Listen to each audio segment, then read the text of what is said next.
أنا مش جاية إيدي فاضية وعايزة التحدي. ده رسالة الفنانة زينب يوسف شعبان قبل ظهورها في الدراما المصرية. شاركت في 6 أعمال درامية بالكويت وكان نفسها تمثل مع والدها. ليه الفنان الراحل يوسف شعبان كان رافض دخولها التمثيل وازاي كان بيعاقبها؟ الفنانة الشابة زينب بنت الفنان الكبير يوسف شعبان خلاص حطت رجلها في الدراما المصرية، هتظهر لأول مرة في دور البطلة. لكن قبل كلامنا عن مسلسلها الأول نتكلم عن قصتها وحكايتها. زينب هي أصغر أبناء الفنان يوسف شعبان، والدتها تبقى إيمان خالد الشريعان وهي كويتية الأصل. درست زينب في كلية الإعلام في الجامعة الأمريكية بالكويت، وأبدت شغلها بالمجال الإذاعي في الأول وبعد في التقديم التلفزيوني من خلال تقديم برنامج ليالي الكويت. دخلت عالم الفن لأول مرة في سنة 2023 وده بالمشاركة في أول أعمالها الدرامية بمسلسل النون وما يعملون. شاركت كمان في 6 أعمال درامية خليجية آخرهم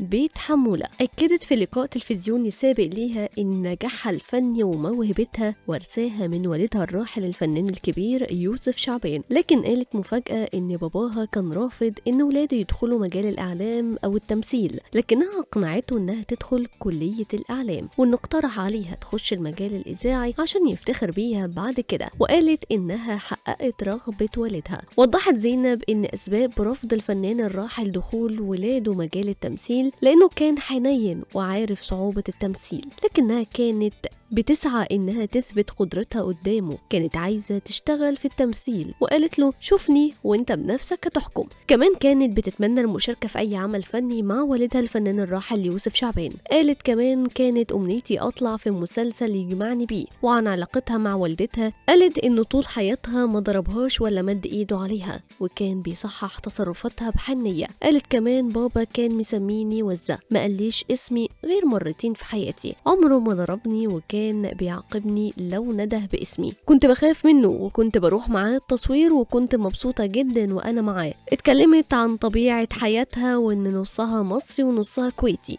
وبتعشق مصر والكويت ومفيش تفرقة بينهم. دخلت مجال التمثيل بعد وفاة باباها عشان محدش يحطها في مقارنة معاه. لما جالها مسلسل في الكويت كانت مبسوطة عشان ما يكونش في مقارنة مع والدها وعشان ما حدش يقول ان انا بمثل عشان بنت يوسف شعبان، وان مشاركتها في عملها الاول كان بالصدفة، لكنها حاولت تثبت نفسها عشان تبقى متميزة عن غيرها، وان اول عمل قدمته في مصر كان سوري مصري، انها كمان ما تكلمتش اللهجة المصرية عشان تحافظ على الشخصية. كشفت الفنانة زينب عن كواليس مشاركتها في مسلسل لعبة وقلبت بجد اللي بيعتبر اول بطولة ليها في الدراما المصرية، وقالت إن صناع العمل اتواصلوا معاها بعد متابعتهم أعمالها في الخليج، وإنها كمان ابتدت التصوير بشكل مباشر من غير اختبارات وبتسعى دايما لإثبات نفسها. وقبل ما تدخل الدراما المصرية كانت الفنانة زينب يوسف شعبان ليها رسالة وهي أنا مش جاية إيدي فاضية واللي مش عارفني ممكن يشوف وعايزة التحدي.